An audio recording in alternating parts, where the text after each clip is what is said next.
हम जब किसी से महीनों महीनों नहीं मिलते, कई बार साल भर मुलाकात नहीं होती, बात ही नहीं होती है, ऐसे में अगर किसी से हेलो हाय हो रही है, बातचीत हो रही है, तो just remember the good moments जो आपके थे पहले।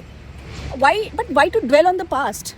क्यों ये सोचना कि अरे कॉलेज में तो ऐसा था, कॉलेज में वैसा था। कॉलेज में बहुत कुछ अलग था।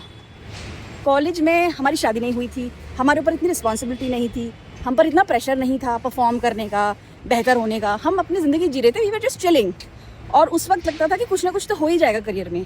कॉलेज में हार्ट ब्रेक होना और एडल्ट होने के बाद, 2 बच्चे होने के बाद फाइनेंशियल कोई प्रॉब्लम फेस करने में ज़मीन आसमान का अंतर है। There is a huge difference. It is very strange कि 40+ लोगों को भी ये बात समझ में नहीं आती है कि कॉलेज में जैसे आप होते हैं या उस वक्त की जो दोस्ती होती है वो इवॉल्व होती है। आप अभी भी कैसे कॉलेज की चीज़ों को लेकर बैठ सकते हैं कि भाई कॉलेज में तो तुम सब शेयर करती थी और आपको शेयर नहीं करती। अरे भाई, तो तुम्हें पता भी है कि क्या चल रहा है लाइफ में।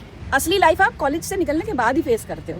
ये सारी बातों का क्रक्स ये है कि मुझे लगता है कि अपने लाइफ के मतलब ऑलमोस्ट 4 डेकेड्स, 42 ईयर्स मैंने दूसरों की सुनी है।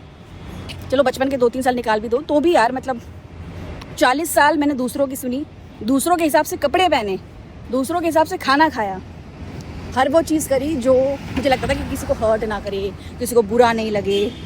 मतलब मेरा पसंदीदा हीरो तक वो था जो मेरी सिस्टर को पसंद था। I didn't have a choice, I never made that choice my self. किसी को भी समझाना बड़ा मुश्किल है कि आप क्या फील कर रहे हैं। People who are close to you will say कि क्या ज़रूरत है तुम्हें ये सब करने की, नौकरी करो ना चुपचाप।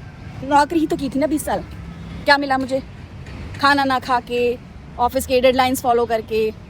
बाद में फिर बॉडी ने गिव अप करना शुरू किया ना, बर्नआउट होना शुरू किया, डेडलाइंस मिस होने लगी, नहीं होता था, फिर प्रेशर होता था, एंजाइटी होती थी, पैनिक अटैक्स होते थे। उससे क्या मिला मुझे? कुछ भी नहीं मिला। तो करो वो जिसमें आपका मन लगे, जिसमें आपको लगता है कि आप बेहतर करेंगे। मैं ऑनेस्टली बताऊं तो मैं अपनी जॉब जाने पर भी नहीं रोई थी। मैं तो रादर खुश थी कि इतने बर्नआउट से तो बेहतर है कि मैं कुछ टाइम घर पे रहूं। हाँ, ये नहीं सोचा था मैंने कि 10 महीने हो जाएंगे और घर पर ही बैठेंगे।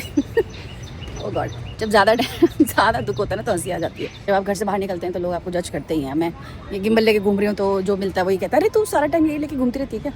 हाँ, घूमती रहती हूँ मैं। अगर मैं सारा टाइम लैपटॉप लेके घूमती तब भी लोग कहते ही ना कि सारा दिन काम करती रहती है। ये अच्छी बात है जॉब छोड़ने की कि ये TGIF की टी-शर्ट मुझे सिर्फ फ्राइडे को नहीं, मैं any day off the week पहन सकती हूँ। Because thank God I am not a corporate slave now. मुझे मालूम है कि सेविंग्स तो जो है कुछ ही समय की होती हैं। अभी मेरे बहुत फाइनेंशियल स्ट्रॉन्ग तो नहीं है, कुछ टाइम में ड्राई भी हो सकते हैं, पर फिलहाल तो होंठ ड्राई है मेरे। Take it on your chin and move forward. जिन लोगों को आपको लगता है कि नहीं बात करनी चाहिए, कुछ निकलता नहीं उनसे बात करके, आप एग्जॉस्ट फील करते हैं, थका हुआ फील करते हैं, क्योंकि वो कुछ वैल्यू ऐड नहीं करते आपकी लाइफ में। आपका जो टाइम होता है वो सारा खा जाते हैं। तो ऐसे लोगों को करो बाय बाय और ख़ुद को करो वेलकम।